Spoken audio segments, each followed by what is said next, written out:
ले जी, आगे चलते हैं। आगे हमारे पास इन्वेस्टमेंट अप्रेजल में दो इम्पोर्टेंट एस्पेक्ट रहते हैं। उनमें एक हमारे पास कैपिटल अलाउंसेस है और एक हमारे पास जो है वो इन्फ्लेशन है। चाहे तो हम एक एग्जांपल में भी इसे कर सकते हैं दोनों को, लेकिन हम दोनों के लिए अलग अलग एग्जांपल बना लेते हैं ताकि हमारे ये एरियाज दोनों एतबार से प्रैक्टिस हो जाए। जी, हम पहले जो देख रहे हैं वो हम देख रहे हैं जी टैक्सेशन का फैक्ट।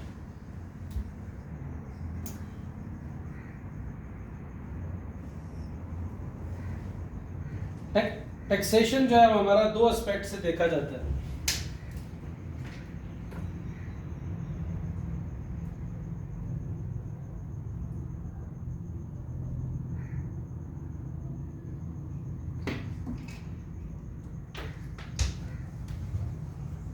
टैक्सेशन हमारा दो एस्पेक्ट से देखा जाता है।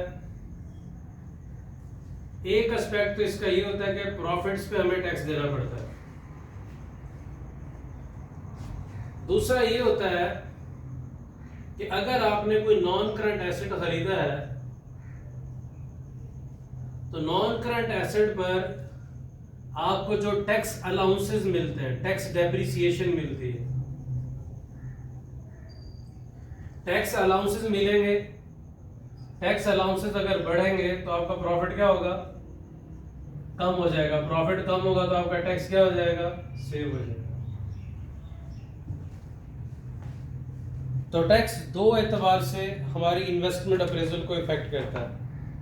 एक हमारे प्रॉफिट पर टैक्स लगता है और दूसरे नंबर पे क्या होता है कि कैपिटल अलाउंसेस की वजह से हमें बेनिफिट भी होता है।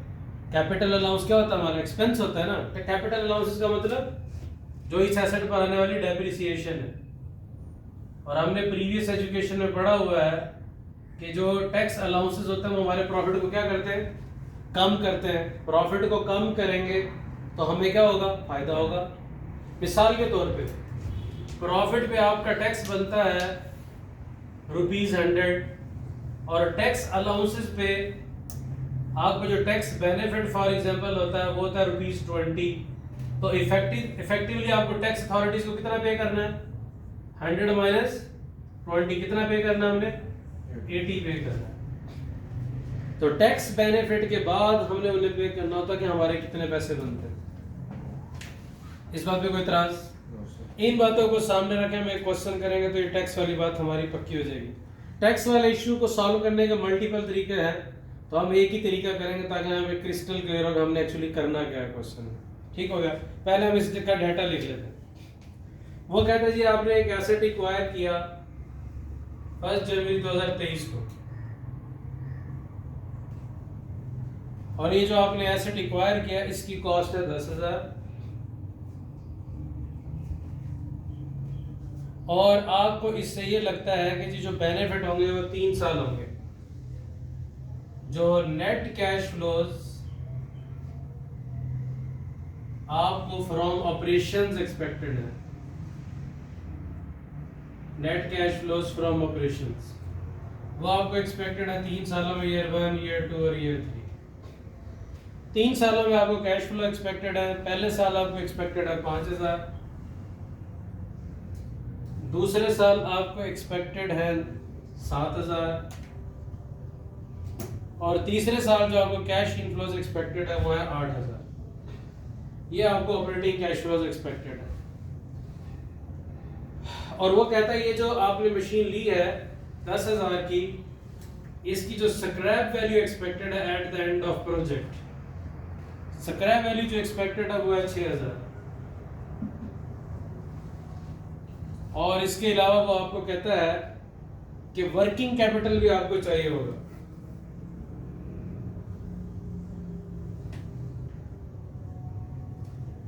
वर्किंग कैपिटल आपको हर साल चाहिए at the start of the project. Working capital required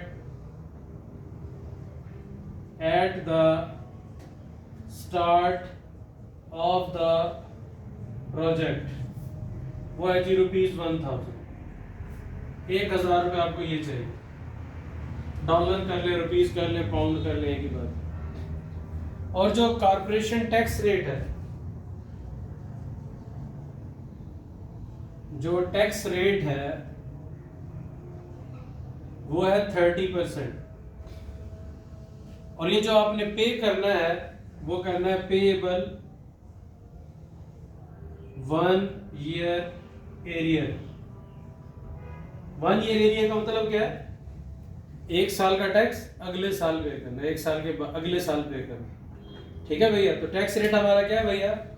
30% है, पेएबल 1 ईयर इन एरियर्स। और जो हमें डेप्रिसिएशन के रेट उसने अलाउ किए हैं, जो कैपिटल अलाउंसेस के रेट हैं टैक्स वाले, आपको पता है ना टैक्स वालों के अपने रेट होते हैं, तो टैक्स वाले अपने रेट रहते हैं। कैपिटल अलाउंसेस का जो रेट हमें मिला है, capital allowances are available at the rate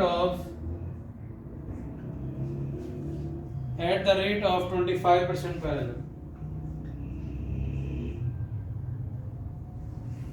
capital allowances का रेट 25% है। और जो हमें कॉस्ट ऑफ कैपिटल है, जो हमारी कॉस्ट ऑफ कैपिटल है वो हमारे पास है जी 10%। और हमसे रिक्वायरमेंट क्या है? रिक्वायरमेंट है कैलकुलेट एनपीवी। एनपीवी कैलकुलेट करनी है और एडवाइस करना है कि प्रोजेक्ट एक्सेप्ट करें या ना करें। एनपीवी कैलकुलेट करनी है और एडवाइस करनी है। ये हमारे पास क्वेश्चन है। इसमें जितनी बातें हमने अभी तक पढ़ी हुई हैं, जिसमें वर्किंग कैपिटल वगैरह और बाकी सारी चीजें वो भी इसमें आ गई। सही है दोस्त? तो ऑपरेटिंग कैश फ्लोज तो आपके बड़े आसान है। कैश फ्लो ऑपरेशन पहले साल कितने हैं? 5,000। दूसरे साल कितने हैं? और चौथे साल कितने हैं? 8,000। ये ऑपरेटिंग कैश फ्लोज है हमारे। अब आखिरी साल आपको स्क्रैप वैल्यू भी तो आएगी। Scrap value operating cash flows होते हैं। आपने ऑपरेशन से प्रॉफिट कमाया होता है जी। लेकिन एक बात हो सकती है, सुने, जब आप आखिरी साल एसेट बेचते हैं तो उस पर गेन या लॉस आ सकता है। उस गेन या लॉस पे टैक्स कंसीक्वेंसेस हो सकते हैं। लेकिन ऑपरेटिंग कैश फ्लोज तो आपके यही है, जो नेट कैश फ्लोज आपके हो रहे हैं 5,000, 7,000, 8,000। तो आपने जो टैक्स लगाना होता है वो ऑपरेटिंग कैश फ्लोज पे लगाना होता है। किस पे लगाना होता है? Operating cash. अगर एसेट आप बेच रहे हैं 10 लाख का, तो 10 लाख पे टैक्स नहीं लगता, गेन पे टैक्स लगता है। अगर आप एसेट बेच रहे हैं 10 लाख और आपको लॉस हो रहा है तो आपको टैक्स नहीं लगेगा, उल्टा रिलीफ मिलेगा। उल्टा क्या मिलेगा? तो इसलिए वो जो स्क्रैप वैल्यू है वो ऑपरेटिंग कैश फ्लोज का हिस्सा नहीं होती, उस पर टैक्स नहीं देते। बल्कि जो स्क्रैप वैल्यू होती है, अगर वो बेचते हुए गेन हो रहा है तो उस पर टैक्स देंगे, और अगर लॉस हो रहा है तो हमें उल्टा रिलीफ मिलेगा। तो इसलिए जब ऑपरेटिंग कैश फ्लोज पर टैक्स लगाएं तो आपने वो जो स्क्रैप वैल्यू जो आपको at the end of project मिलेगी, आपने उस पर टैक्स नहीं लगाना। जो स्क्रैप वैल्यू मिलेगी उस पर टैक्स नहीं लगेगा, आपने स्क्रैप वैल्यू पे जो गेन या लॉस होगा उस पर टैक्स लगाना है। इसका मतलब हमें अपने इस एसेट पर, एक तो हमने डेप्रिसिएशन कैलकुलेट करनी है, दूसरा हमने इस एसेट पर लास्ट ईयर में जब हम इसको बेचेंगे तो हमने गेन या लॉस भी कैलकुलेट करना है। अगर गेन होगा तो टैक्स होगा, माइनस में लिखेंगे, और अगर लॉस होगा तो बेनिफिट होगा। लॉस पे हमें बेनिफिट मिलेगा तो हमारे टैक्स एक्सपेंस को क्या करेगा? कम कर देगा, तो उसको माइनस में कर देगा, हमारे टैक्स में से माइनस कर देंगे। सही है? तो इसलिए जब किसी एसेट में टैक्स और उसके साथ कैपिटल अलाउंसेस का कंसेप्ट आ जाए तो उसमें हमें सबसे पहले एसेट की वर्किंग करनी होती है कि उस पर कैपिटल अलाउंसेस कितने हैं और उस पर हमारे टैक्स एक्सपेंसेस या टैक्स सेविंग्स क्या बनती हैं, वो हमने कैलकुलेट करनी होती है। अब हम देख लेते हैं जी कितनी बनती है। सबसे पहले हम करेंगे जी अपने एसेट की वर्किंग। ले जी, इस वर्किंग का नाम हम रखते हैं capital allowances calculation, working number 1।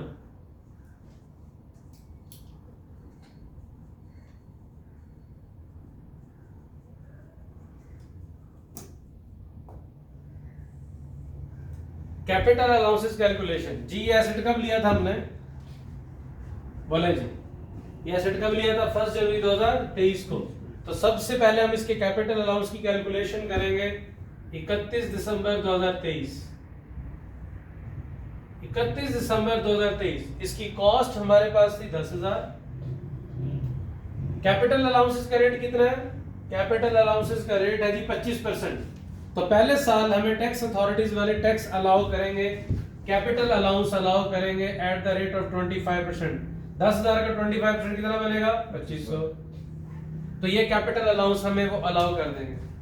और हमें पता है कि अकाउंटिंग में तो डेप्रिसिएशन और अलाउंसेस कैलकुलेट करने के लिए कॉस्ट मॉडल भी हो सकता है, रिड्यूसिंग बैलेंस मेथड भी हो सकता है, लेकिन टैक्स में सिर्फ रिटर्न डाउन वैल्यू मेथड होता है। तो अब अगले साल के लिए मेरी रिटर्न डाउन वैल्यू आएगी 7500। अब 7500 मेरे पास वैल्यू आ गई है, तो अगले साल का मैं कैपिटल अलाउंस कैलकुलेट करूंगा एट द रेट ऑफ 25%। जी जरा बताएं 1875 कितना बनेगा? 75 1875 ये अगले साल का बन जाएगा। अभी अगले साल का कैपिटल अलाउंस है, तो तीसरे साल के लिए ये था मेरा 31 दिसंबर 2024, मतलब ये मेरा ईयर 2 था, ये मेरा ईयर 2 था। अब आ जाएगा ईयर 3। हमने पढ़ा हुआ है, अब 7500 में से 1875 माइनस करेंगे तो हमारे पास जो नेट बुक वैल्यू आ रही है वो आ रही है 5625। ये मेरी नेट बुक वैल्यू आ रही है। अब हमने टैक्स में पढ़ा हुआ है कि in the year of purchase तो अलाउंस होता है, लेकिन in the year of sale allowance नहीं होता। In the year of purchase depreciation allow होती है, in the year of sale depreciation allow tax में नहीं होती। सही है दोस्त? ईयर ऑफ परचेज में होती है, बेशक last day of the year purchase किया है, तो ये टैक्स का रूल है, टैक्स में भी पढ़ा हुआ है कि in the year of purchase depreciation होती है, in the year of sale नहीं होती। तो इसलिए हमारे पास ईयर 3 में तो डेप्रिसिएशन नहीं आएगी, कैपिटल अलाउंस नहीं आएगा। तो ईयर 3 में इसकी रिटर्न डाउन वैल्यू कितनी आ रही है?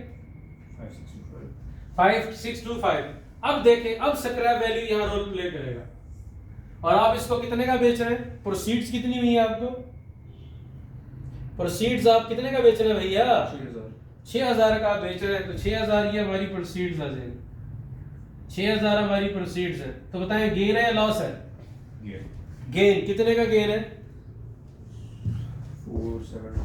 375 हमारा क्या है? गेन है। अब हमने इस पर कैलकुलेट करना है कि हमारी टैक्स सेविंग्स हो रही है या हमारा टैक्स एक्सपेंस हो रहा है। ले जी, अब अगला कॉलम हमारे पास बनता है टैक्स सेविंग्स का। बोले जी 2500 रुपए हमें जब कैपिटल अलाउंस मिलेगा तो एक्सपेंस ट्रीट होगा या इनकम? कैपिटल अलाउंस हमें एक्सपेंस अलाउ करता है टैक्स अथॉरिटीज वाले या इनकम? तो ये हमें अलाउ करते हैं एक्सपेंस। तो एक्सपेंस से हमारा क्या प्रॉफिट क्या होगा? कम। प्रॉफिट कम होगा तो हमें टैक्स बेनिफिट होगा। टैक्स बेनिफिट होगा एट द रेट ऑफ 25%। जरा बताएं जी, capital allowance tax saving at the rate of 25%। हमें वो खर्चा अलाउ कर रहे हैं तो हमें टैक्स में फायदा हो जाएगा कितना? 94। 2500 का 25 से 94 बनता है। किस कैलकुलेटर पे? 375 गेन कर लिया मैंने पास। नहीं, पहले हर चीज का कैलकुलेट करेंगे ना। पहले साल हमारे पास कितना है? 2500 है, हमें कैपिटल अलाउंस मिल रहा है, एक्सपेंस होगा, एक्सपेंस से प्रॉफिट कम होगा, प्रॉफिट कम होगा तो टैक्स कम होगा। तो टैक्स सेविंग कितनी मिलेगी 2500 पे?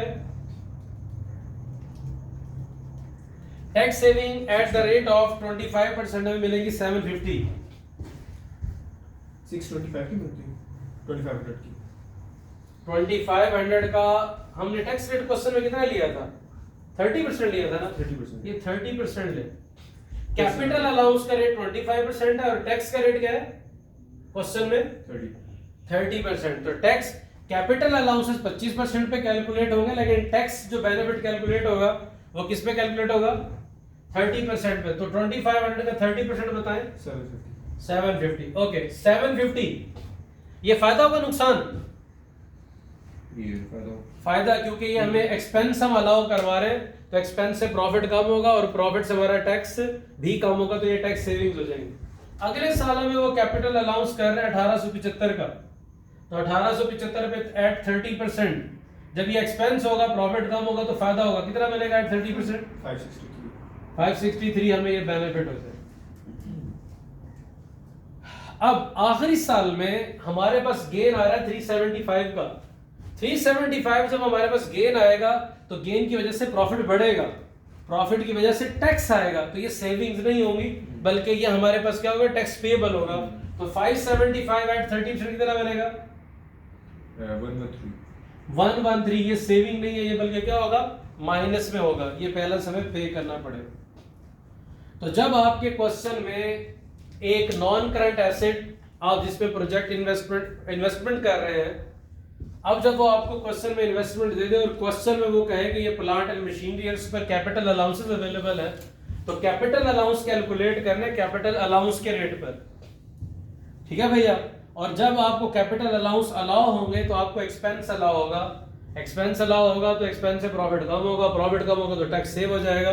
तो टैक्स सेविंग्स हम कैलकुलेट करेंगे टैक्स रेट पर। जो गलती हम कर रहे थे वो पेपर में नहीं करनी।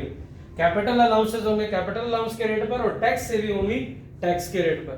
तो पहले 2 साल आपकी टैक्स सेविंग्स हो रही है, तीसरे साल में आपको गेन आ रहा है तो उसमें आपको टैक्स पे करना पड़ेगा गेन पर, तो आउटफ्लो है इसलिए हमने सेविंग्स के कॉलम में से माइनस में लिख दिया।